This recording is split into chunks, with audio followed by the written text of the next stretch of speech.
نحمدہ ونصلی ونسلم علی رسولہ النبی الکریم۔ ناظرین، روحانی کلینک کی طرف سے السلام علیکم ورحمۃ اللہ وبرکاتہ۔ ناظرین، اگر آپ کو بے جا غصہ آتا ہے، بلا وجہ غصہ آتا ہے، چھوٹی چھوٹی باتوں پہ بہت زیادہ غصہ کرتے ہیں، گالیاں دیتے ہیں،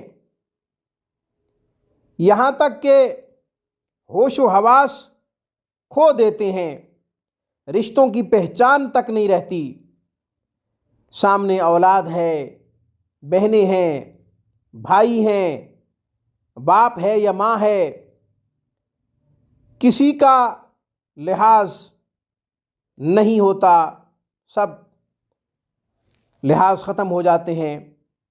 اگر ایسی کیفیت ہے تو انشاءاللہ اس خوبصورت دعا کی وجہ سے، اس خوبصورت درود کی وجہ سے آپ کا بے جا غصہ ختم ہو جائے گا، یہ کیفیت ختم ہو جائے گی۔ چنانچہ حدیث میں آتا ہے، حضرت ام سلمہ رضی اللہ تعالی عنہا نے درخواست کی رسول اللہ صلی اللہ علیہ وسلم سے کہ یا رسول اللہ، بے جا غصے کا کوئی علاج بتائیں، بے جا غصے کا کوئی حل بتائیں۔ حضور نبی کریم صلی اللہ علیہ وسلم نے ایک درود سکھایا۔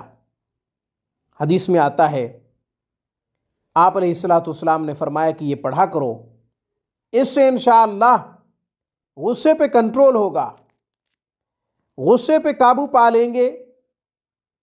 آج کل تو بہت زیادہ غصہ آتا ہے بہت سے لوگوں کو، بلا وجہ غصہ کرتے ہیں، چھوٹی چھوٹی باتوں پہ غصہ کرتے ہیں، کوئی بات بھی نہیں ہوتی، بلا وجہ توہین کرنا معمول بن گیا ہے۔ تو اس صورت میں کرنا کیا ہے؟ یہ درود پڑھنا ہے 3 دفعہ، 7 دفعہ، 11 دفعہ، یا کم سے کم 1 دفعہ۔ غصہ جب آیا ہے، اگر آپ کھڑے ہوئے ہیں تو بیٹھ جائیں، اور اگر آپ بیٹھے ہوئے ہیں تو کھڑے ہو جائیں، اپنی حالت بدل لیں، اور اگر آپ چلنا شروع کر دیں گے تو بھی ٹھیک ہے، آہستہ آہستہ چلنا شروع کر دیں اور یہ درود پڑھنا شروع کر دیں۔ درود کون سا ہے؟ اللہم رب النبی سیدنا محمد وصلی اللہ تعالی علیہ وآلہ وسلم۔ اللہم رب النبی سیدنا محمد وصلی اللہ تعالی علیہ وآلہ وسلم۔ اللہم رب النبی سیدنا محمد وصلی اللہ تعالی علیہ وآلہ وسلم۔ یہ درود شریف پڑھا کریں۔ آج کی گفتگو میں بس اتنا ہی۔ السلام علیکم ورحمۃ اللہ وبرکاتہ۔